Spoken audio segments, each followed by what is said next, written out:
조폭 출신을 청산하고 교직의 길을 걷게 된 여성 교사가 남자 고등학교에서 건방진 학생들에게 희롱을 당하게 되고 왕년의 실력으로 학생들을 개박살내고 참교육하면서 펼쳐지는 이야기입니다. 구독과 좋아요를 해주시면 더 좋은 사연으로 보답하겠습니다. 도시의 가장 후미진 곳, 낡고 빛바랜 건물들이 회색빛 하늘 아래 음울하게 늘어선 동네. 그 중심에는 마치 주변의 모든 절망을 빨아들이는 블랙홀처럼 명진남자고등학교가 자리 잡고 있었다. 명진고는 이름만 들으면 평범한 인문계 고등학교처럼 보였지만 교육계에서는 사실상 소년원 예비학교 혹은 교육의 무덤으로 불리는 곳이었다.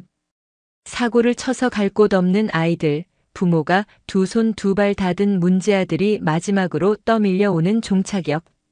그곳에 오늘 한서연이라는 이름의 새로운 기간제 교사가 첫 발을 내디뎠다. 27. 교사라는 직업에 품었던 숭고한 이상과 뜨거운 열정은 임용고시의 높은 벽 앞에서 번번이 좌절됐다. 몇 년간의 실패 끝에 그녀가 손에 쥔 것은 정교사 자격증이 아닌 1년짜리 기간제 교사 계약서였다. 그것도 하필이면 모두가 기피하는 명진고의 국어교사 자리. 주변의 모든 이들이 만류했다. 서연아, 거긴 교사들이 1년을 못 버티고 나가는 곳이야. 차라리 다른 길을 알아보는 게 낫지 않겠니? 하지만 서연에게는 선택의 여지가 없었다. 더 이상 부모님께 손을 벌릴 수도, 꿈을 향한 마지막 끈을 놓아버릴 수도 없었다. 어디든 학교는 학교고 학생은 학생이겠지. 내가 진심으로 다가가면 분명 바꿀 수 있을 거야. 그녀는 스스로에게 위태로운 주문을 걸며 굳게 닫힌 교문을 밀고 들어섰다. 교문을 통과하는 순간부터 공기가 달랐다. 소독약 냄새와 퀴퀴한 먼지 냄새, 그리고 정체 모를 불쾌한 냄새가 뒤섞여 코를 찔렀다. 운동장은 군데군데 폐허 웅덩이가 생겼고 잡초가 무성했다. 건물 외벽은 거미줄 같은 균열과 욕설이 담긴 낙서로 뒤덮여 있었다. 마치 오랫동안 관리되지 않은 폐허에 들어선 기분이었다. 교무실로 향하는 복도는 더욱 가관이었다. 이른 아침임에도 불구하고 교복을 제멋대로 풀어 헤친 학생들이 삼삼오오 모여 담배를 피우고 있었다. 뿌연 담배 연기 사이로 들려오는 것은 걸쭉한 욕설과 저속한 농담뿐이었다. 서연이 지나가자 그들의 시선이 일제히 그녀에게로 향했다. 그 시선에는 어린 학생의 호기심 따위는 없었다. 마치 먹잇감을 발견한 맹수처럼 위아래를 훑는 노골적이고 음흉한 시선이었다. 오, 뭐야? 새로운 선생인가? 몸매 죽이는데? 우리 학교랑은 안 어울리는 퀄리티 아니냐? 야, 쌤. 첫 출근 기념으로 담배 한 대 하실래요? 한 학생이 능글맞게 웃으며 담배를 내밀었다. 서연은 애써 불쾌감을 감추고 마른 침을 삼켰다. 여기서 기선제압을 당하면 앞으로의 1년이 지옥이 될 것이라는 사실을 본능적으로 직감했다. 학생, 복도에서는 담배 피우는 거 아니에요. 그리고 선생님한테 그런 식으로 말하는 거 아닙니다. 최대한 단호하고 위험 있는 목소리를 냈지만 목소리는 미세하게 떨리고 있었다. 학생들은 서연의 경고를 비웃기라도 하듯 더 큰 소리로 웃음을 터뜨렸다. 와, 무서워라. 그래서 어쩔 건데요? 학생부에 꼰지를 거예요? 이름이 한서연? 서연이 누나, 오늘부터 우리랑 재밌게 놀아봐요. 우리가 학교 생활 확실하게 가르쳐 줄게. 그들은 서연의 이름을 멋대로 부르며 낄낄거렸다. 더 이상 상대해봤자 무의미하다는 생각에 서연은 입술을 깨물고 서둘러 교무실로 발걸음을 옮겼다. 등 뒤로 쫄았네, 쫄았어. 오늘 밤 내 꿈에 나와요, 서연쌤. 같은 조롱이 비수처럼 날아와 꽂혔다. 교무실 문을 열자 복도의 소란과는 대조적인 정적이 그녀를 맞았다. 50대 중반으로 보이는 교감 박철민이 인자한 미소로 그녀를 반겼지만 다른 교사들의 얼굴에는 무관심과 체념이 짙게 배어 있었다. 마치 곧 떠나갈 사람을 대하는 듯한 미묘한 거리감. 서연은 그들에게 정중히 고개를 숙여 인사했지만 돌아오는 것은 건성으로 하는 대답뿐이었다. 한서연 선생님 환영합니다. 우리 학교가 좀 특수해서 놀라셨죠? 박 교감이 씁쓸하게 웃으며 말했다. 아닙니다. 괜찮습니다. 서연은 애써 미소를 지어 보였다. 교감은 서연에게 2학년 3반 담임을 맡게 될 것이라고 알려주었다. 명진고에서도 가장 악명 높은 반, 지옥의 3반으로 불리는 곳이었다. 그 말을 듣는 순간 몇몇 교사들의 얼굴에 동정 어린 시선이 스쳐 지나갔다. 특히 옆자리의 체육교사 강인철은 혀를 차며 혼잣말처럼 중얼거렸다. 쯧쯧, 저 양반도 한 달 버티면 용하겠네. 그 목소리는 서연의 귀에 똑똑히 들렸다. 심장이 철렁 내려앉았지만 이제 와서 물러설 수는 없었다. 그녀는 주먹을 꽉 쥐었다. 그래, 해보는 거야. 내가 포기하면 그걸로 끝이야. 첫 수업 시간. 2학년 3반 교실 문을 여는 순간 서연은 숨을 멈췄다. 교실 안은 그야말로 아수라장이었다. 책상과 의자는 제멋대로 널브러져 있었고 바닥에는 과자 봉지와 음료수 캔이 뒹굴었다. 학생들은 책상에 엎드려 자거나 스마트폰으로 게임을 하거나 심지어 교실 뒤편에서는 판을 버리고 화투를 치고 있었다. 교사가 들어왔음에도 불구하고 그 누구도 그녀에게 관심을 보이지 않았다. 마치 그녀가 투명 인간이라도 된 것 같았다. 서연은 교탁 앞에 서서 깊게 숨을 들이마셨다. 자, 다들 조용. 오늘부터 여러분과 1년 동안 국어를 함께 공부하고 담임을 맡게 된 한서연입니다. 그녀의 목소리는 소란에 묻혀 흔적도 없이 사라졌다. 서연은 교탁을 손으로 콱 내리쳤다. 그제야 몇몇 학생들의 시선이 귀찮다는 듯 그녀에게로 향했다. 그때 교실 가장 뒤쪽 창가 자리에 앉아있던 한 학생이 천천히 고개를 들었다. 날카로운 눈매, 다부진 체격, 교복 셔츠를 풀어 헤쳐 드러난 가슴팍에는 희미한 문신 자국이 보였다. 주변의 모든 소음을 압도하는 듯한 위압적인 분위기. 그가 바로 2학년 3반의 서열 1위 권시혁이었다. 권시혁은 서연을 빤히 쳐다보며 입꼬리를 비틀어 올렸다. 새로운 담탱이? 생긴 건 반반하네. 그의 말 한마디에 교실 안의 모든 학생들이 일제히 웃음을 터뜨렸다. 그것은 명백한 조롱이자 서열을 확인시키려는 의도가 담긴 도발이었다. 학생, 말 조심해줬으면 좋겠는데. 서연이 차갑게 응수했다. 하지만 권시혁은 전혀 위축되지 않았다. 그는 자리에서 일어나 천천히 서연에게로 걸어왔다. 그의 주변에 있던 학생들이 홍해가 갈라지듯 길을 터주었다. 교탁 앞에 선 권시혁은 서연의 얼굴 바로 앞까지 자신의 얼굴을 들이밀었다. 그의 입에서 풍기는 담배 냄새와 알코올 냄새가 역하게 느껴졌다. 말조심? 여기서 룰은 내가 정하는 건데. 몰랐나? 그는 서연의 어깨를 손가락으로 툭 쳤다. 명백한 신체 접촉이자 성적인 뉘앙스가 담긴 위협이었다. 서연은 저도 모르게 뒷걸음질 쳤다. 온몸의 피가 차갑게 식는 기분이었다. 그리고 선생님. 권시혁은 서연의 귓가에 대고 속삭였다. 그의 뜨거운 숨결이 귓불에 닿았다. 우리 반 애들 국어 공부 같은 거 관심 없어요. 대신 그는 음흉한 미소를 지으며 서연의 가슴 쪽을 노골적으로 쳐다봤다. 선생님 몸에 대해서는 아주 관심이 많거든. 밤에 외롭게 혼자 있지 말고 오빠한테 연락해요. 내가 재밌게 해줄게. 야하하. 교실은 다시 한번 웃음바다가 되었다. 그것은 단순한 장난이 아니었다. 한 인간의 존엄성을 무참히 짓밟는 폭력 그 자체였다. 서연은 얼굴이 새하얗게 질린 채 아무 말도 할 수 없었다. 머릿속이 하얘지고 손발이 사시나무처럼 떨려왔다. 이곳은 학교가 아니었다. 맹수들이 우글거리는 정글, 아니, 그보다 더한 심연이었다. 첫날 첫 시간 만에 한서연은 자신이 발을 들인 곳이 어떤 지옥인지 뼈저리게 실감했다.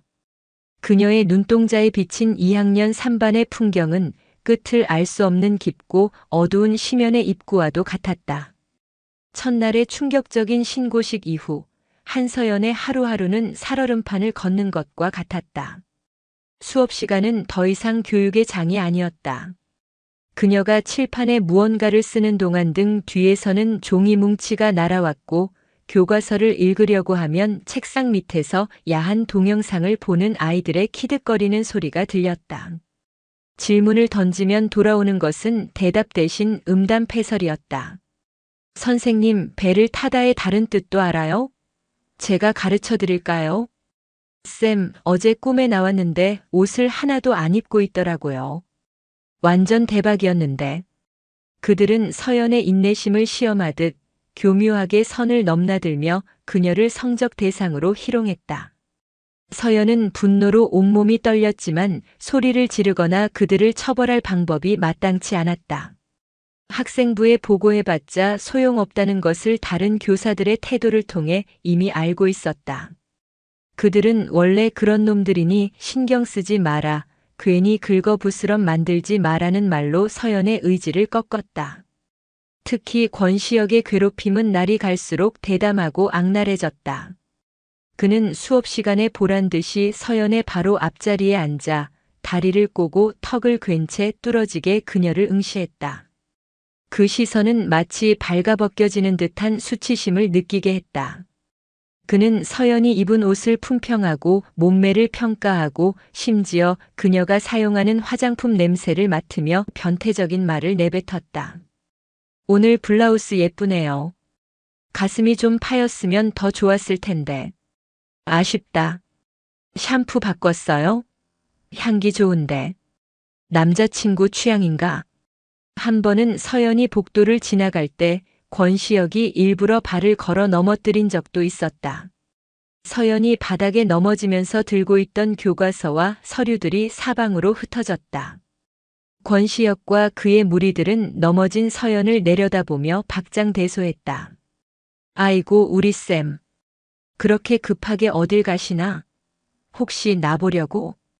권시혁은 넘어진 서연의 앞에 쪼그려 앉아 흩어진 서류들을 줍는 척하며 그녀의 스커트 안을 훔쳐보려 했다. 서연은 치욕감에 얼굴이 벌겋게 달아올라 황급히 치마를 누르고 자리에서 일어났다. 눈물이 핑 돌았지만 그들 앞에서 약한 모습을 보일 수는 없었다. 그녀는 이를 악물고 그를 노려봤다. 지금 뭐 하는 짓이야? 왜요? 도와주려고 한 건데. 너무 그렇게 앙칼지게 굴지 마요. 그러다 다쳐. 권시혁은 뻔뻔하게 웃으며 어깨를 으쓱했다. 주변의 학생들은 그저 재미있는 구경거리라도 생긴 듯 방관할 뿐이었고 간혹 지나가던 교사마저 못 본 척 고개를 돌리고 제 갈 길을 갔다. 서연은 거대한 무력감에 휩싸였다. 이곳에서 그녀는 완벽한 고립무원이었다. 누구도 그녀의 편이 되어주지 않았다. 서연은 이대로 무너질 수 없다고 생각했다. 그녀는 학생 개개인을 파악하기 위해 학생 생활 기록부를 꼼꼼히 읽기 시작했다. 권시혁 그리고 그의 옆에서 세력을 과시하는 이태민, 김도윤 등 문제 학생들의 기록은 온통 폭행, 금품 갈취, 무단 결석 같은 단어들로 가득했다. 하지만 이상한 점은 그토록 많은 문제를 일으켰음에도 불구하고 그들이 받은 징계는 대부분 교내 봉사나 상담 조치 같은 솜방망이 처벌에 그쳤다는 것이다. 퇴학이나 전학 같은 강력한 조치는 단 한 건도 없었다. 분명 뭔가 있어. 서연은 교감 박철민을 찾아갔다. 그녀는 권시혁을 비롯한 학생들의 도를 넘는 행동과 그들이 제대로 된 처벌을 받지 않는 이유에 대해 물었다. 박 교감은 곤란한 표정으로 찻잔만 만지작거렸다. 한 선생님 마음은 이해하지만 현실이라는 게 있습니다. 현실이라니요? 학생들이 교사를 성희롱하고 폭행하는데 그걸 보고만 있는 게 현실입니까? 이건 범죄입니다. 서연의 목소리가 높아졌다. 박 교감은 깊은 한숨을 내쉬며 입을 열었다. 권시혁 학생 아버지가 누군지 압니까? 모릅니다. 지역 건설업체 사장인 권상진 씨입니다. 우리 학교 운영위원장이기도 하고 매년 엄청난 액수의 학교 발전 기금을 내고 있죠. 저기 보이는 체육관도 컴퓨터실도 다 그분 돈으로 지은 겁니다. 서연은 순간 말문이 막혔다. 권력과 자본. 학교라는 신성한 공간마저 잠식해버린 거대하고 추악한 그림자. 그럼 이태민 학생은요? 김도윤 학생은요? 이태민 학생 아버지는 지역구 시의원이고 김도윤 학생 아버지는 이 근방 유흥업소를 전부 장악하고 있는 조직의 보스입니다. 한마디로 우리가 함부로 건드릴 수 있는 아이들이 아니라는 겁니다. 박 교감의 말은 충격적이었다. 명진고는 단순한 문제야 집합소가 아니었다. 지역의 유력자들이 자신들의 골칫덩어리 자식들을 숨기고 보호하기 위해 만들어낸 거대한 치외법권 지대였던 것이다. 교사들은 그들의 비위를 맞추는 하수인이거나 모든 것을 체념한 방관자에 불과했다. 그러니 한 선생님도 괜히 나서지 마세요. 그냥 1년 동안 조용히 아무 일 없이 지내다 가시는 게 신상에 좋을 겁니다. 그게 한 선생님을 위한 제 진심 어린 조언입니다. 교감실을 나온 서연의 발걸음은 천근만근 무거웠다. 눈앞에 보이지 않는 거대한 벽이 자신을 가로막고 있는 듯 했다. 진심으로 다가가면 통할 것이라는 믿음, 교육으로 학생을 변화시킬 수 있다는 희망이 산산조각 나는 순간이었다. 그녀가 맞서 싸워야 할 상대는 단순히 비뚤어진 학생들이 아니었다. 그들 뒤에 버티고 서서 이 모든 부조리를 조장하고 있는 부패한 권력 그 자체였다. 그날 밤 서연은 텅 빈 교실에 홀로 남아 창밖을 바라봤다. 어둠에 잠긴 운동장은 마치 모든 것을 삼켜버릴 듯한 괴물의 입처럼 느껴졌다. 포기해야 할까? 모두가 말하는 것처럼 그냥 모른 척, 못 본 척 1년을 버티면 되는 걸까? 그녀의 마음속에서 갈등이 휘몰아쳤다. 하지만 아이들의 조롱 섞인 웃음소리와 권시혁의 음흉한 눈빛이 떠오르자 가슴속 깊은 곳에서부터 뜨거운 분노가 치밀어 올랐다. 아니, 이렇게는 못해. 내가 교사라는 이름을 걸고 이대로 도망칠 수는 없어. 그녀는 주먹을 불끈 쥐었다. 눈동자에 결연한 의지가 어렸다. 벽이 있다면 부수면 된다. 그 벽이 아무리 높고 단단하더라도 맨몸으로 부딪혀서 균열이라도 내고 말겠다고 다짐했다. 그녀는 더 이상 순진한 이상을 꿈꾸는 초임 교사가 아니었다. 심연의 한가운데서 심연과 맞서 싸우기로 결심한 한 명의 투사였다. 그녀는 책상 서랍 깊숙한 곳에서 휴대폰을 꺼내 누군가에게 전화를 걸었다. 오랫동안 연락하지 않았던 그녀의 과거와 연결된 유일한 번호였다. 나야. 도움이 좀 필요해. 수화기 너머로 들려오는 낮은 목소리. 그것은 한서연의 반격이 시작되었음을 알리는 신호탄이었다. 전화 한 통으로 모든 것이 바뀔 수는 없었다. 하지만 한서연의 마음가짐은 확실히 달라졌다. 더 이상 일방적으로 당하고만 있지 않겠다는 도끼와 오기가 그녀의 눈빛을 날카롭게 벼렸다. 그녀는 자신의 과거 평범한 교대생으로 위장하기 위해 애써 묻어두었던 기억들을 다시 꺼내기 시작했다. 아버지의 사업 실패 후 거친 뒷골목에서 살아남기 위해 익혀야 했던 눈치와 배짱, 상대의 약점을 파고드는 법, 그리고 결코 겉으로 감정을 드러내지 않는 냉철함. 교사 한서연이 아닌 인간 한서연의 생존 방식이었다. 다음 날 서연은 이전과는 완전히 다른 모습으로 2학년 3반 교실에 들어섰다. 화장기 없는 얼굴에 질끈 묶었던 머리를 풀고 단정하지만 몸의 곡선이 은근히 드러나는 니트와 슬랙스 차림이었다. 어설픈 권위 대신 그녀는 자신의 여성성을 무기로 사용하기로 마음먹었다. 그들이 자신을 성적 대상으로 본다면 역으로 그것을 이용해 그들의 허를 찌르겠다는 계산이었다. 아니나 다를까 그녀가 교탁에 서자 학생들의 시선이 집중됐다. 특히 권시역의 무리들은 휘파람을 불며 노골적인 시선을 보냈다. 오, 쌤. 오늘 작정하고 오셨네. 누구한테 잘 보이려고? 권시역이 평소처럼 시비를 걸어왔다. 하지만 서연은 이전처럼 분노하거나 당황하지 않았다. 오히려 그녀는 권시역을 똑바로 마주보며 입가에 알 수 없는 미소를 머금었다.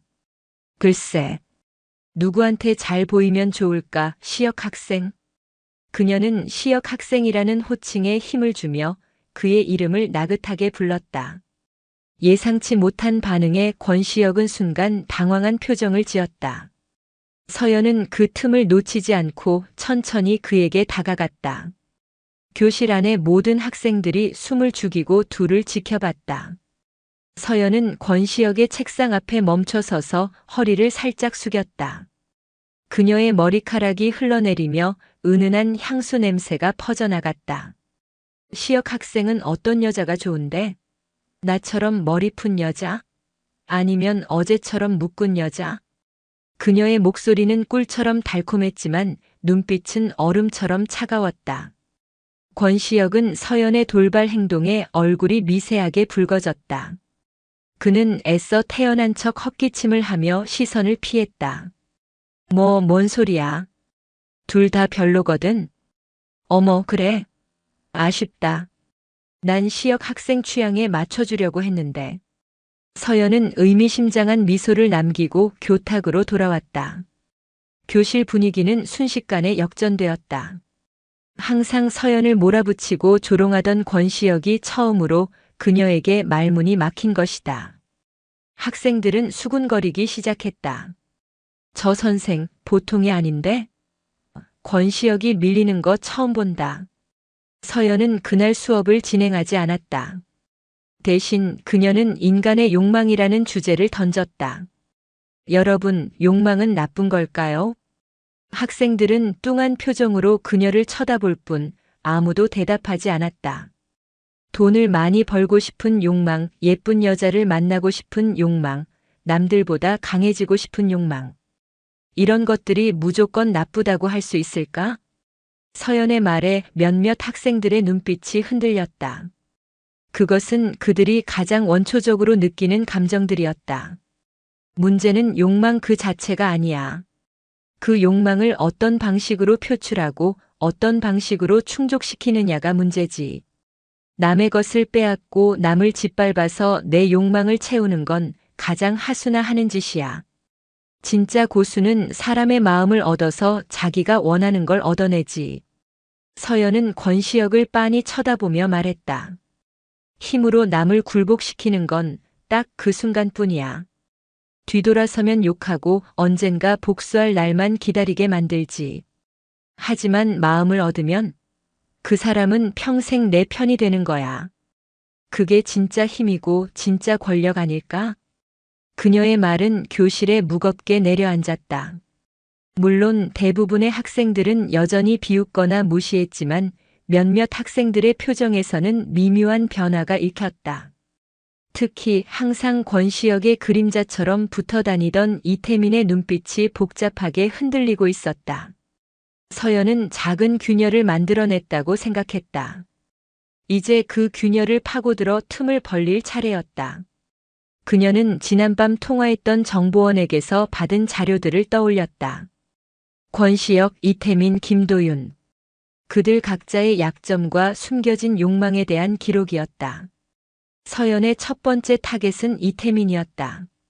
시의원인 아버지의 후광을 입고 거들먹거리지만 사실은 아버지에게 인정받지 못하는 콤플렉스와 성적에 대한 압박감에 시달리고 있다는 정보였다. 그는 명진고에서도 상위권 성적을 유지하고 있었지만 아버지는 그에게 SKY를 강요하며 끊임없이 그를 옥죄고 있었다. 그날 방과 후 서연은 일부러 복도에서 이태민과 마주쳤다. 태민 학생, 잠깐 얘기 좀 할까? 이태민은 귀찮다는 표정으로 그녀를 쳐다봤다. 할 말 없는데요. 아버님께서 이번 모의고사 성적표 꼭 직접 보고 싶다고 하시던데. 국어 성적이 좀 아슬아슬하더라. 서연의 말에 이태민의 얼굴이 굳어졌다. 그걸 어떻게 해? 글쎄, 교사는 학생에 대해 모르는 게 없어야지. 서연은 상담실로 이태민을 데리고 갔다. 그녀는 위압적인 태도 대신 부드러운 목소리로 말을 이어갔다. 아버님에 대한 부담감이 큰가 봐. 태민 학생 정도면 충분히 잘하고 있는데. 선생님이 뭘 알아요? 이태민은 퉁명스럽게 대답했지만 경계심은 한결 누그러져 있었다. 내가 아는 게 하나 있지. 넌 지금처럼 살고 싶지 않다는 거. 권시영 밑에서 2인자 노릇하는 것도 아버지 꼭두각시 노릇하는 것도 전부 다 지긋지긋하다는 거. 안 그래? 서연은 그의 정곡을 찔렀다. 이태민은 아무 말도 하지 못하고 고개를 숙였다. 그의 어깨가 미세하게 떨리고 있었다. 내가 도와줄게. 서연이 그의 어깨에 손을 얹었다. 내가 진짜 원하는 걸 할 수 있도록. 아버지한테도 권시혁한테도 당당하게 맞설 수 있도록. 대신 너도 날 좀 도와줘야겠어. 이태민은 고개를 들어 서연을 바라봤다. 그의 눈에는 의심과 희망이 뒤섞여 있었다. 제가 뭘 어떻게 해? 권시혁에 대한 모든 걸 알려줘. 그 애가 뭘 무서워하는지, 약점이 뭔지, 누구와 연락하고 돈은 어디서 나오는지. 사소한 거 하나까지 전부 다. 그것은 위험한 거래였다. 하지만 이태민은 오랫동안 자신을 짓누르던 압박감에서 벗어날 수 있는 유일한 동아줄일지도 모른다고 생각했다. 잠시 망설이던 그는 마침내 작게 고개를 끄덕였다. 이태민이라는 첫 번째 균열. 그것은 한서연이 거대한 벽을 무너뜨리기 위해 박아넣은 첫 번째 쐐기였다. 아직 갈 길은 멀고 권시혁이라는 거대한 중심은 굳건했지만 서연은 희미한 빛을 보았다. 심연의 가장 깊은 곳에도 변화의 씨앗은 존재하고 있었다. 그녀는 이제 그 씨앗에 물을 주고 거대한 나무로 키워낼 생각이었다. 그 나무가 심연을 뒤덮고 마침내 빛을 가져올 그날을 그리며 이태민을 회유한 것은 시작에 불과했다. 한서연은 권시혁이라는 견고한 성을 무너뜨리기 위해 성벽을 이루는 돌멩이들을 하나씩 빼내야 한다는 것을 알았다. 다음 목표는 김도윤이었다. 폭력 조직 보스의 아들 권시혁의 옆에서 가장 굳은 일을 도맡아 하는 행동대장. 겉으로 보이는 그는 누구보다 폭력적이고 거칠었지만 이태민이 넘겨준 정보와 서연이 자신의 정보원을 통해 얻은 자료는 전혀 다른 이야기를 하고 있었다. 김도윤. 잦은 폭력 사건의 주범. 그러나 먼저 시비를 거는 경우는 드물. 대부분 권시혁의 지시나 분위기에 휩쓸려 행동. 중학교 시절 미술부에 가입하려 했으나 아버지의 극심한 반대로 무산. 이후 급격히 비뚤어지기 시작함. 혼자 있을 때 폐차장이나 공사장 등 버려진 공간을 자주 찾아감. 서연은 김도윤의 생활기록부 뒷면에 희미하게 적힌 장래희망 웹툰 작가라는 글자를 떠올렸다. 그것은 다른 모든 폭력의 기록과 어울리지 않는 낯설고도 절박한 외침처럼 느껴졌다. 그녀는 김도윤에게 이태민과 같은 거래를 제안할 수 없다는 것을 알았다. 그에게 필요한 것은 권력이나 해방이 아니었다. 그의 짓눌린 꿈을 알아봐주고 숨 쉴 공간을 열어주는 단 한 사람의 이해였다. 서연은 며칠 동안 김도윤의 동선을 조용히 관찰했다. 그는 학교가 끝나면 PC방으로 향하는 다른 아이들과 달리 낡은 버스를 타고 도시 외곽의 공업지대로 향했다. 서연은 거리를 두고 그의 뒤를 쫓았다. 김도윤이 들어간 곳은 거대한 쇠락의 풍경이 펼쳐진 폐공장이었다. 녹슨 철골 구조물과 깨진 유리창, 을씨년스러운 바람 소리만이 가득한 곳. 그는 익숙하게 공장 깊숙한 곳으로 들어갔다. 서연은 조심스럽게 안으로 들어서 먼지가 쌓인 기계들 뒤에 몸을 숨겼다. 그리고 그곳에서 그녀는 전혀 예상치 못한 광경을 목격했다. 김도윤은 가방에서 낡은 스케치북과 연필을 꺼내 들고 있었다. 그는 주변의 황량한 풍경과 달리 스케치북 위에는 섬세하고도 역동적인 판타지 세계를 그려나가고 있었다. 용과 기사, 마법이 난무하는 장대한 서사시가 그의 손끝에서 생명을 얻고 있었다. 학교에서의 난폭한 모습은 온데간데 없고 오직 자신의 세계에 깊이 몰입한 한 소년의 진지한 얼굴만이 남아 있었다. 그는 한참 동안 그림을 그리다 연필을 놓고 깊은 한숨을 내쉬었다. 그 한숨에는 꿈에 대한 열망과 현실에 대한 절망이 뒤섞여 있었다. 바로 그때 서연이 기계 뒤에서 천천히 모습을 드러냈다. 멋진 그림이네. 스토리가 있는 것 같은데. 김도윤은 화들짝 놀라 스케치북을 품에 숨기며 자리에서 일어났다. 그의 눈에는 극도의 경계심과 당혹감이 서려 있었다. 마치 가장 비밀스러운 치부를 들킨 사람처럼. 당신이 여길 어떻게 날 미행한 거야? 우연히 지나가다 봤다고 하면 믿을까? 서연은 부드럽게 미소 지으며 그에게 다가갔다. 그녀의 손에는 작은 물병과 빵이 들려 있었다. 저녁도 안 먹고 이러고 있는 것 같아서. 그녀는 김도윤 앞에 빵과 물을 내려놓았다. 김도윤은 여전히 경계를 풀지 않은 채 그녀를 쏘아봤다. 무슨 꿍꿍이야? 권시혁이 시켰어? 아니면 이태민 그 새끼가 뭘 불었나? 아니, 그냥 내 그림이 더 보고 싶어서 왔어. 서연의 말에는 어떤 의도도 계산도 담겨 있지 않았다. 순수한 호기심과 인정.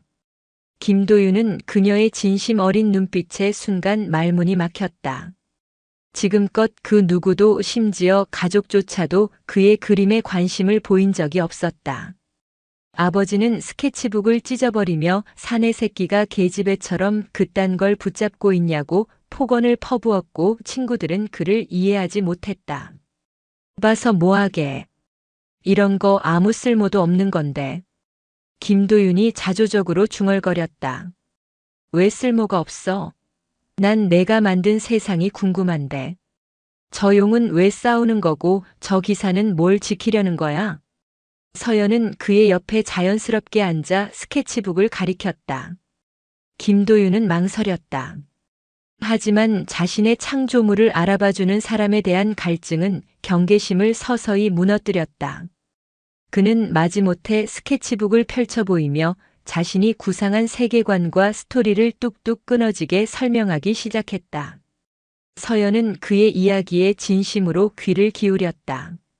감탄하고 질문하고 다음 이야기를 궁금해했다. 몇 시간이 흘렀을까? 폐공장을 비추던 저녁 노을이 완전히 사라지고 어둠이 내렸을 때 김도윤은 자신도 모르게 자신의 모든 것을 털어놓고 있었다. 아버지에 대한 공포, 조직의 후계자가 되어야 하는 운명에 대한 증오, 그리고 그림을 통해 탈출하고 싶은 절박한 심정까지. 아버지는 내가 자기처럼 되길 바라요. 사람 패고 돈 뜯고 그렇게 사는 거. 난 그런 거 싫은데. 그의 목소리가 가늘게 떨렸다. 처음으로 누군가에게 꺼내 보이는 연약한 속내였다. 도윤아. 서연이 그의 이름을 조용히 불렀다.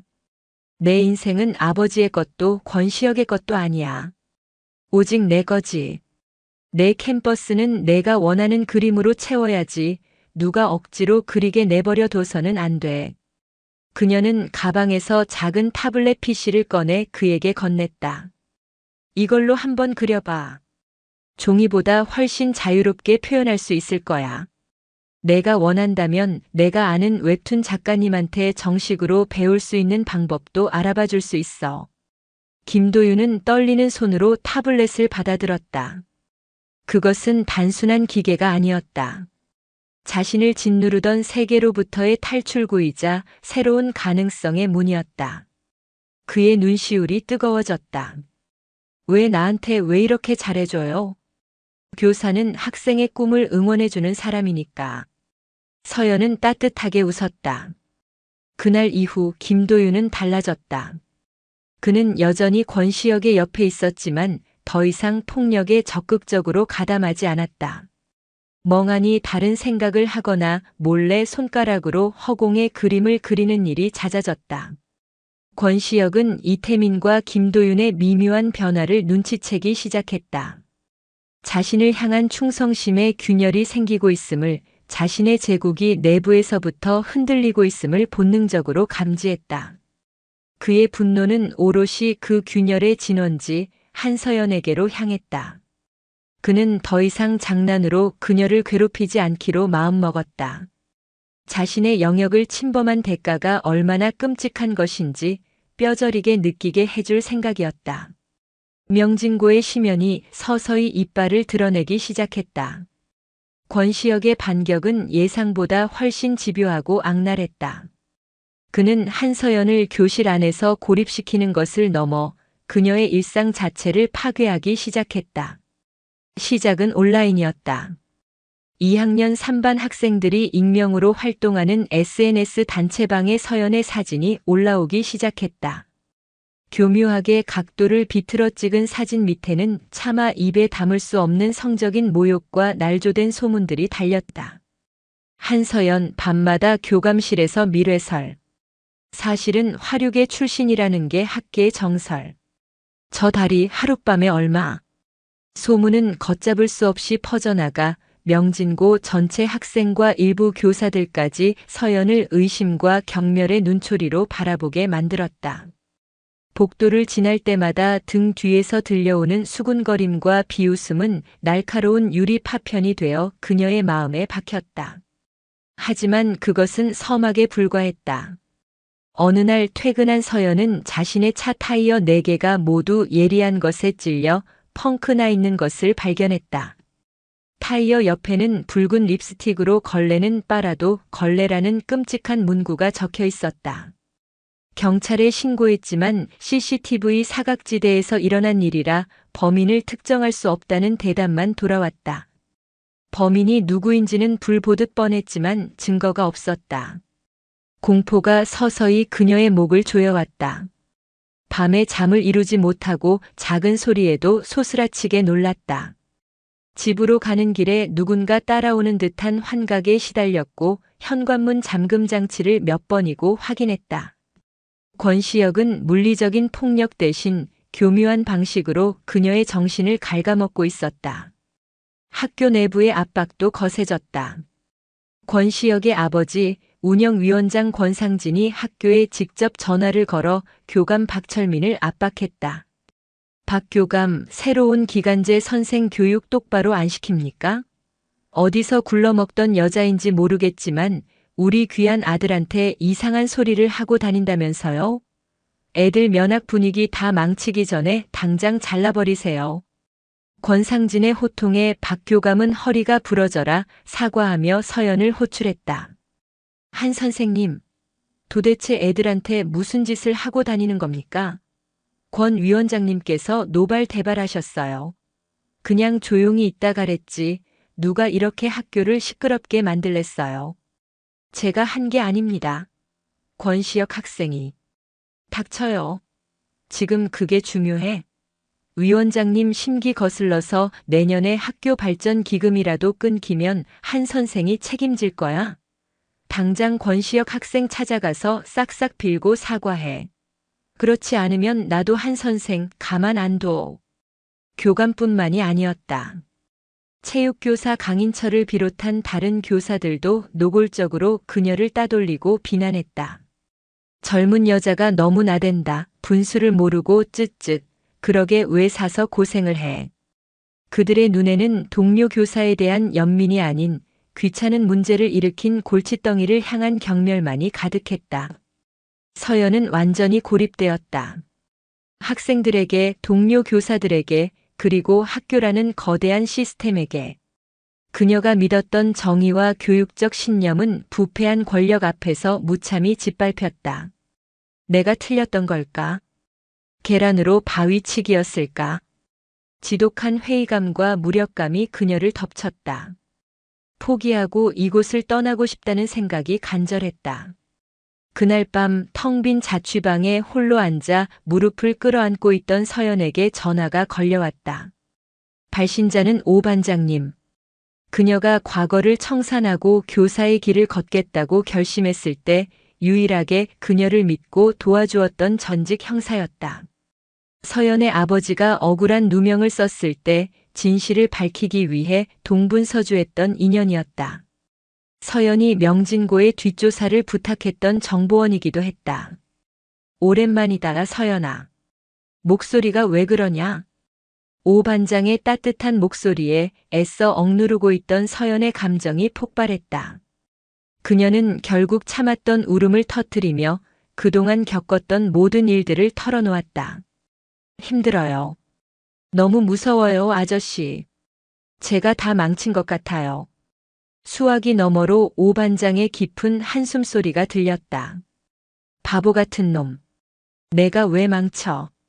썩은 걸 썩었다고 말하는 게 왜 잘못이야? 원래 세상 바꾸는 놈들은 다 그렇게 욕먹고 힘든 법이다. 하지만 전 이제 어떻게 해야 할지 모르겠어요. 정신 차려, 한서연. 너 이렇게 약한 애 아니었잖아. 내 아비 누명 벗기겠다고 깡다구 하나로 버티던 애가 누구였는데. 지금 포기하면 널 믿기 시작한 그 아이들은 어떡할 건데? 오 반장의 질책 섞인 격려에 서연은 정신이 번쩍 들었다. 이태민의 흔들리던 눈빛, 김도윤의 수줍은 미소. 자신이 포기하는 순간 그 아이들은 다시 깊은 심연으로 가라앉을 터였다. 내가 선물을 하나 준비했다.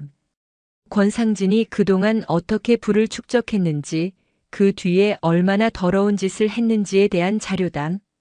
그리고 내 차 타이어 찢은 놈들, 그놈들 얼굴 똑똑히 찍힌 영상도 같이 보낸다. 학교 CCTV는 지웠을지 몰라도 길 건너편 상가 CCTV까지 지울 생각은 못했나 보더군. 이걸로 뭘 할지는 내가 결정해. 웅크리고 숨을지 아니면 이걸 무기로 싸울지. 내 아비는 불의에 맞서다 모든 걸 잃었지만 넌 그러지 마라. 넌 이겨야 돼, 서연아. 전화가 끊기고 서연의 스마트폰으로 몇 개의 파일이 전송되었다. 파일 안에는 권상진의 탈세, 뇌물 공여, 불법 하도급 계약서 등 비리의 증거들과 어둠 속에서 서연의 차에 접근하는 권시혁과 그의 무리들의 선명한 모습이 담겨 있었다. 서연은 영상을 반복해서 돌려봤다. 그리고 마침내 그녀는 눈물을 닦고 자리에서 일어났다. 그녀의 눈은 더 이상 두려움으로 흔들리지 않았다. 차갑고 단단한 분노와 결의가 그 자리를 채우고 있었다.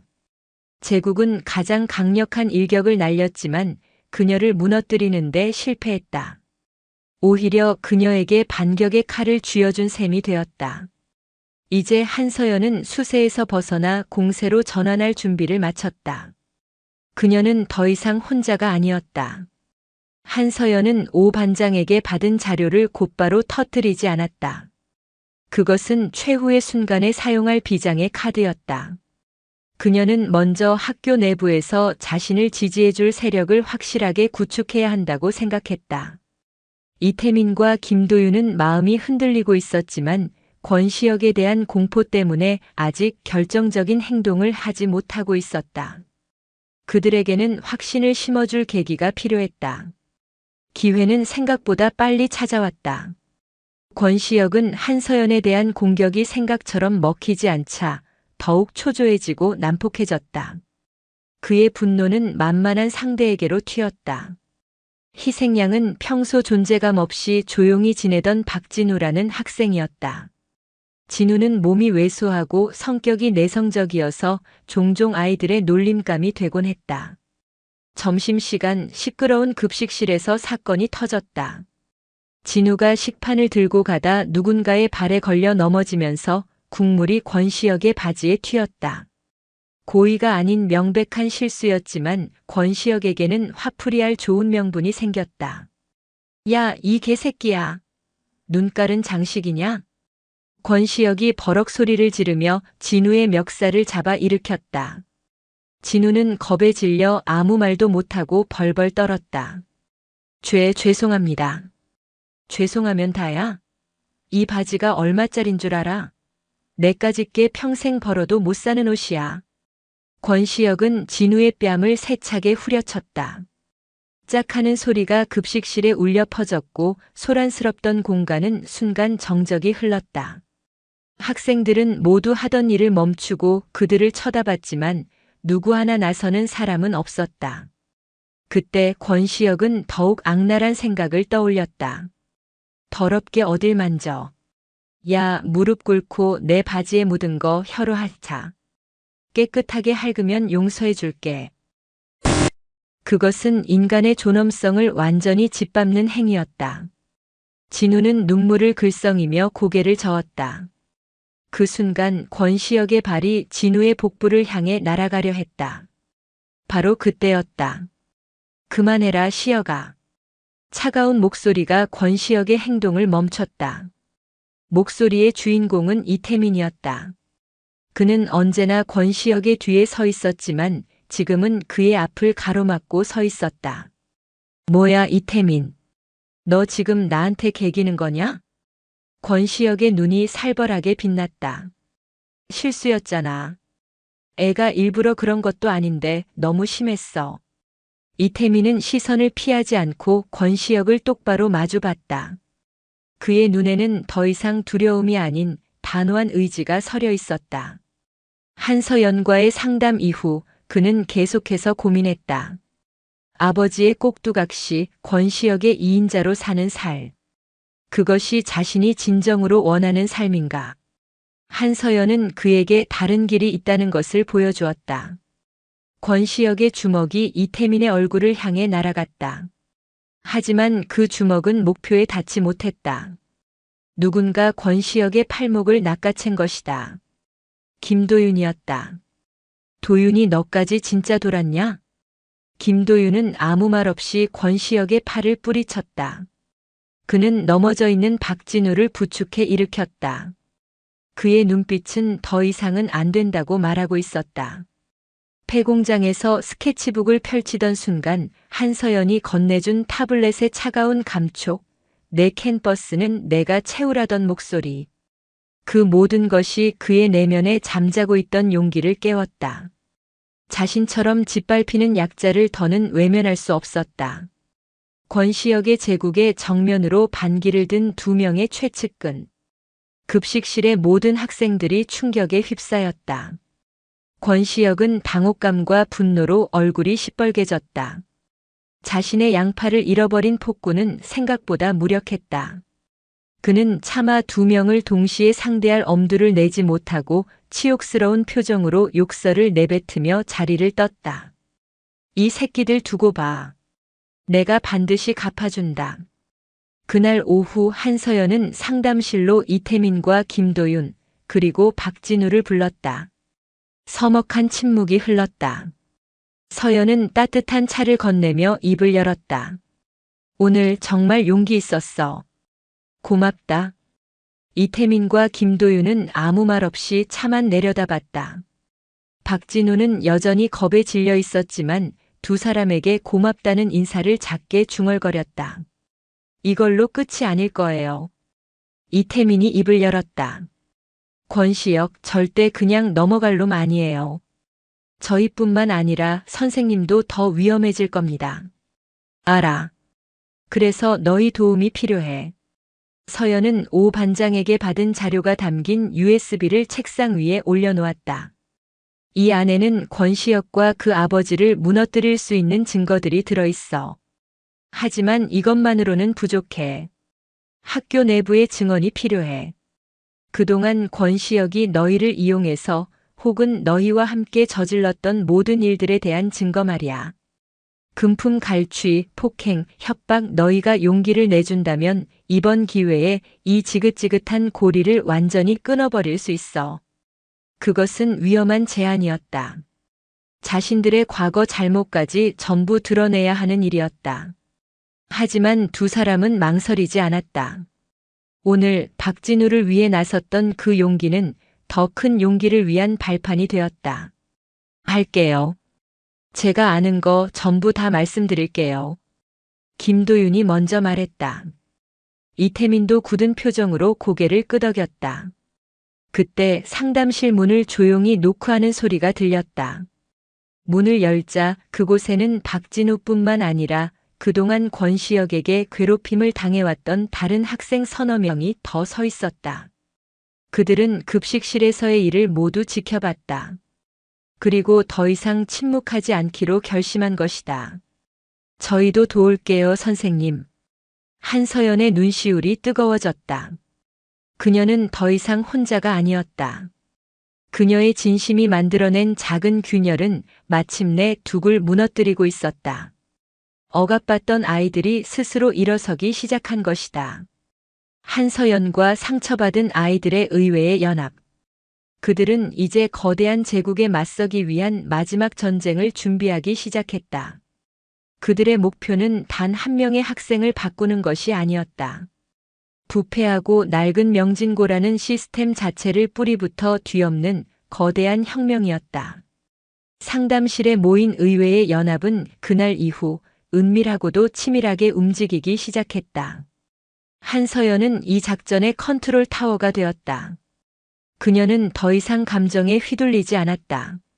냉철한 이성과 치밀한 계획만이 이 싸움에서 이길 수 있는 유일한 방법임을 알고 있었다.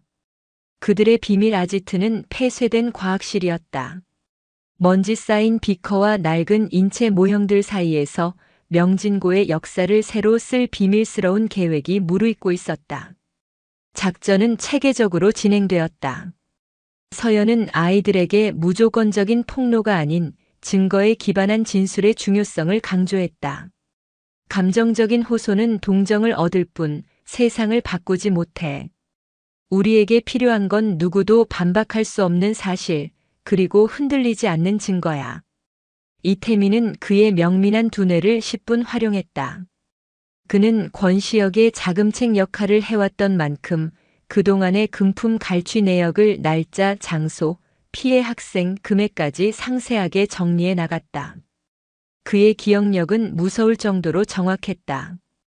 엑셀 파일에 빼곡히 채워지는 기록들은 권시혁이 구축한 작은 왕국이 얼마나 많은 학생들의 피와 눈물 위에 서 있었는지를 증명하는 명백한 장부였다. 김도윤은 권시혁의 행동대장으로서 저질렀던 폭행 사건들을 시간순으로 재구성했다. 그는 가해자였지만 동시에 가장 가까이서 모든 것을 목격한 증인이었다.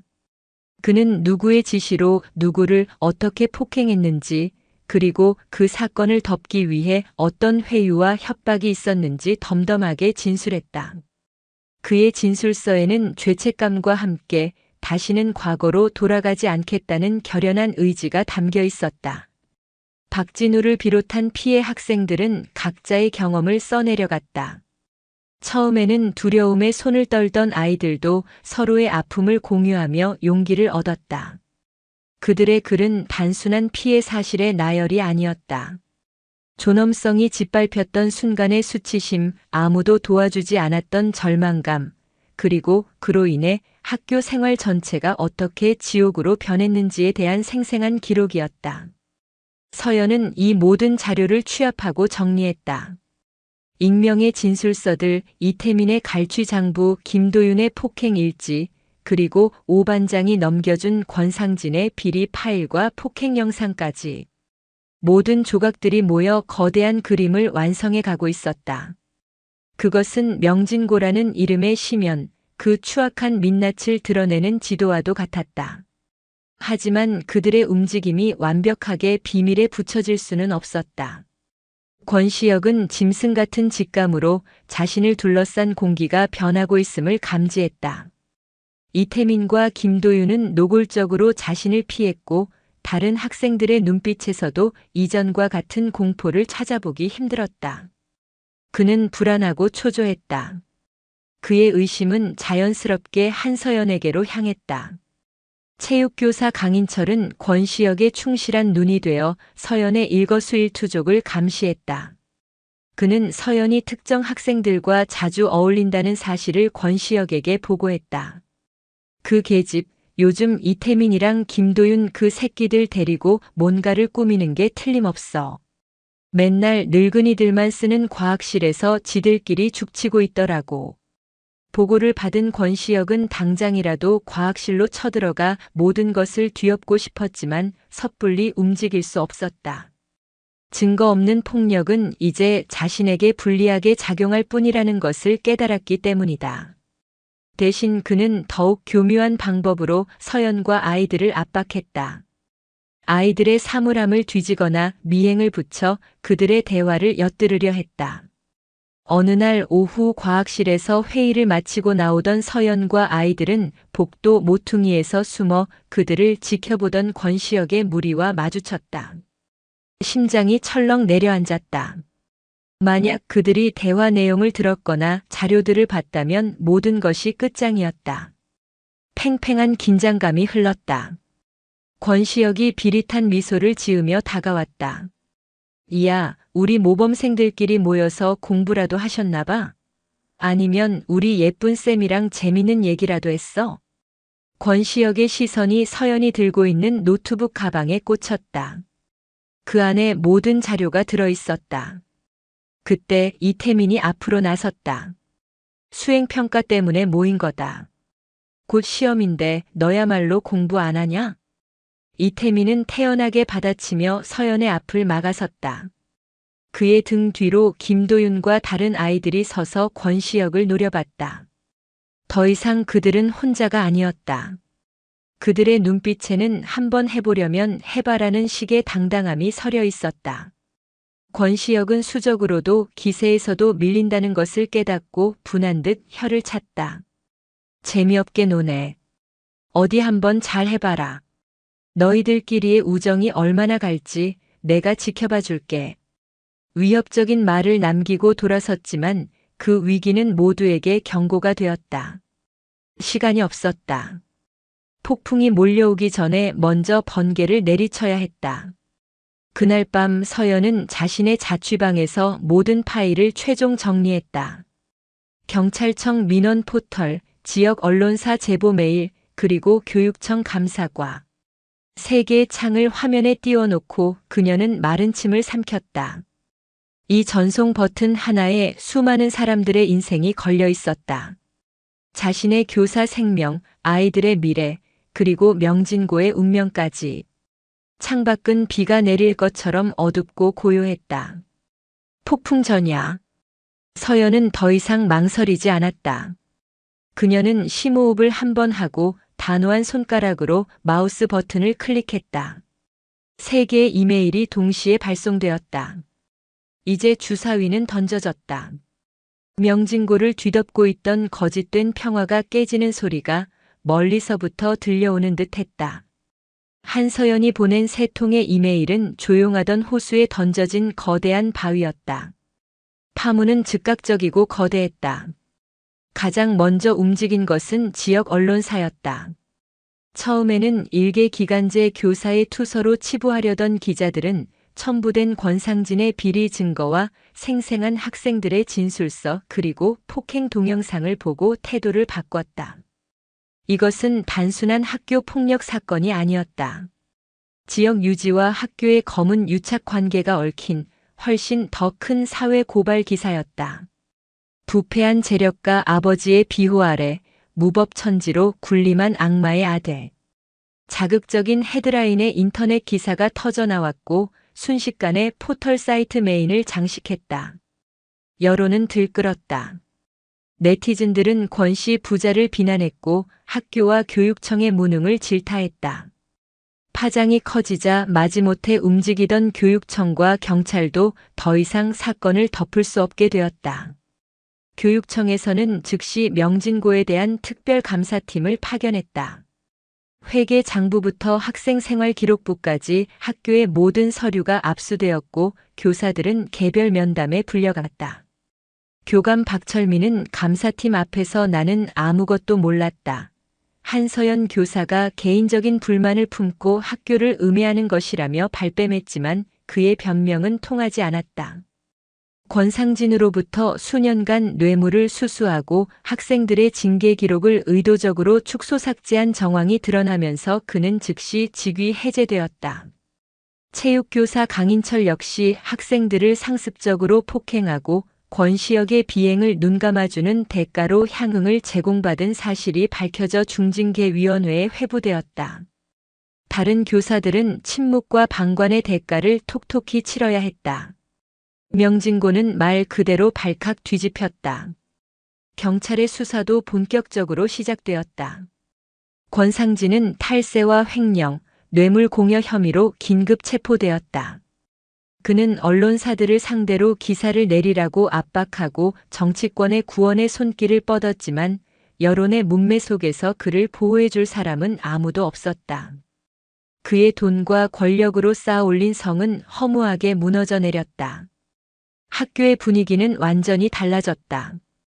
권시혁을 따르던 무리들은 뿔뿔이 흩어져 서로에게 책임을 떠넘기기 바빴고 일반 학생들은 처음으로 찾아온 해방감에 환호하면서도 불안한 눈으로 사태를 지켜봤다.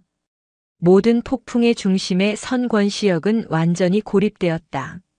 믿었던 아버지는 구속되었고 충신인 줄 알았던 교사들은 모두 등을 돌렸다. 친구라고 생각했던 이태민과 김도윤은 배신자가 되었다. 그는 이제 학교의 왕이 아닌 전교생의 손가락질을 받는 범죄자일 뿐이었다. 그의 휴대폰에는 기자들의 전화와 욕설 문자가 쇄도했다. 집 밖으로 한 발자국도 나갈 수 없었다. 그의 머릿속은 온통 한 사람에 대한 증오로 가득 찼다. 한서연. 모든 것을 앗아간 그 여자. 자신의 왕국을 파괴하고 아버지를 감옥에 보내고 자신을 세상의 웃음거리로 만든 원흉. 권시혁의 이성은 마비되었다. 그는 이 모든 것을 끝낼 방법은 하나뿐이라고 생각했다. 자신을 이렇게 만든 한서연을 자신의 손으로 직접 심판하는 것. 며칠 동안 학교에 나오지 않던 권시혁이 다시 모습을 드러낸 것은 모든 사건이 어느 정도 정리되어 가던 늦은 오후였다. 그는 정문을 통해 들어오지 않았다. 모두의 눈을 피해 낡은 담벼락을 넘어 학교에 잠입했다. 그의 눈은 핏발이 서 있었고 손에는 차갑고 단단한 쇠 파이프가 들려 있었다. 그는 한서연이 늦게까지 남아 서류 정리를 한다는 것을 알고 있었다. 그의 목표는 2학년 3반 교실이 아니었다. 좀 더 조용하고 은밀한 곳. 비명소리가 다른 곳까지 들리지 않을 완벽한 복수의 장소. 그의 머릿속에 한 곳이 떠올랐다. 김도윤 그 배신자 새끼가 좋아하던 낡고 버려진 폐공장. 그는 서연에게 문자를 보냈다. 할 말이 있으니 학교 뒤 폐공장으로 혼자 와. 안 오면 내일 아침 신문에 내 배신자 새끼들 이름이 대문짝만하게 실리게 될 거야. 문자를 받은 서연은 심장이 내려앉는 것을 느꼈다. 협박이었다. 하지만 그녀는 경찰에 신고하거나 다른 사람에게 도움을 청할 수 없었다. 그것은 권시혁을 더욱 자극할 뿐이고 자칫하면 아이들에게 또 다른 피해가 갈 수 있었다. 그녀는 가야만 했다. 이 모든 일의 시작과 끝을 자신의 손으로 매듭지어야 했다. 그녀는 조용히 자리에서 일어나 약속 장소로 향했다. 심판의 망치는 떨어졌고 이제 가장 위험하고 잔혹한 파편이 그녀를 향해 날아오고 있었다. 차가운 콘크리트 바닥, 깨진 유리창으로 스며드는 희미한 가로등 불빛, 코를 찌르는 먼지와 녹슨 쇠 냄새. 폐공장은 모든 것이 끝장나기에 어울리는 스산하고 절망적인 공간이었다. 공장 중앙에 권시혁이 그림자처럼 서 있었다. 그의 손에 들린 쇠 파이프가 불빛에 번뜩였다. 한서연은 공장 입구에 멈춰섰다. 도망치고 싶은 본능적인 공포가 등골을 타고 흘렀지만 그녀는 발걸음을 옮겼다. 한 걸음 한 걸음. 권시혁과의 거리가 좁혀질수록 심장이 거세게 울렸다. 왔네. 혼자 올 줄은 몰랐는데 배짱 하나는 인정해줘야겠네. 권시혁의 목소리는 분노와 절망으로 쉬어 있었다. 너 때문에, 너 하나 때문에 내 인생이 전부 망가졌어. 내가 뭔데 남의 인생에 끼어들어서 이 지랄을 만들어. 그는 쇠 파이프로 옆에 있던 드럼통을 내리쳤다. 쾅 하는 굉음이 공장 전체를 울렸다. 내가 뭘 망가뜨렸는데? 서연은 뜻밖의 차분한 목소리로 물었다. 그녀의 눈에는 두려움 대신 깊은 연민이 담겨 있었다. 내 인생? 내가 말하는 내 인생이 뭔데? 아버지 돈으로 산 비싼 옷? 힘으로 애들 굴복시키면서 느끼는 우월감? 그게 내 인생이었어? 닥쳐. 내가 뭘 알아? 알아. 너무 잘 알지. 서연은 권시혁에게 천천히 다가갔다.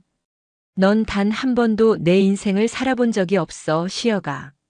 넌 그냥 내 아버지가 만들어 놓은 권력이라는 감옥에 갇혀있던 죄수일 뿐이야. 내 옆에 있던 애들, 널 따른 게 아니야. 내 뒤에 있는 내 아버지 돈과 힘을 따른 거지. 넌 그걸 알면서도 모른 척 했을 뿐이고. 왜? 그게 편하니까. 진짜 친구를 만드는 것보다 힘으로 찍어 누르는 게 훨씬 쉬우니까.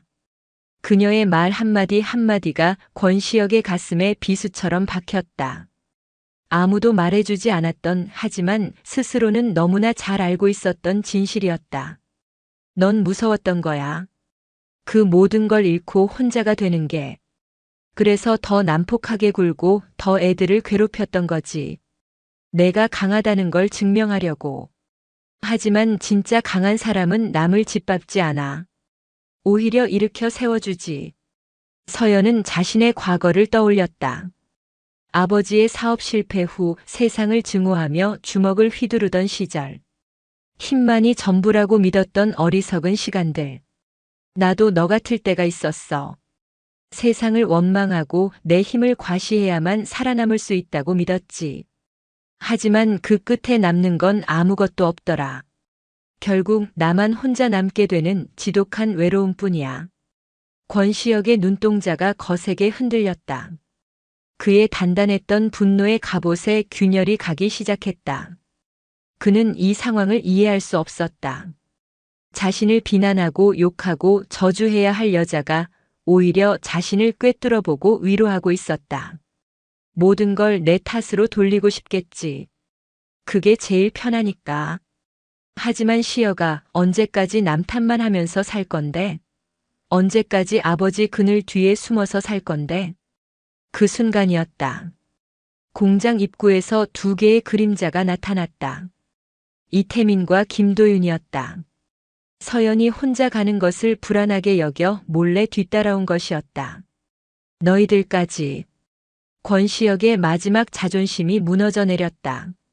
자신을 배신한 녀석들이 저 여자와 함께 자신을 비웃으러 것이라고 생각했다.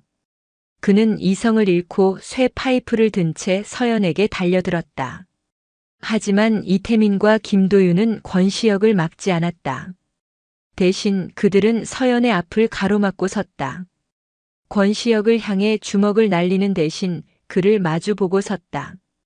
시혁아, 이제 그만하자. 이태민이 말했다.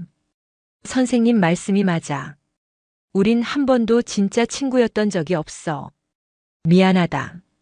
진작 이렇게 말했어야 했는데. 김도윤도 고개를 끄덕였다. 내가 한 짓 용서받을 수 없는 거 알아. 하지만 이렇게 끝내지는 마라. 권시혁은 그들 앞에서 걸음을 멈췄다. 자신을 공격하지도 비난하지도 않는 친구들의 모습. 자신을 지키기 위해 기꺼이 몸을 던지는 저들의 모습. 그것은 자신이 그토록 원했지만 단 한 번도 가져보지 못했던 진짜 관계였다. 툭. 권시혁의 손에서 쇠 파이프가 바닥으로 떨어졌다. 단단하게 버티고 섰던 그의 어깨가 무너져 내렸다. 분노와 증오가 빠져나간 자리에는 텅 빈 공허함과 지독한 슬픔만이 남았다.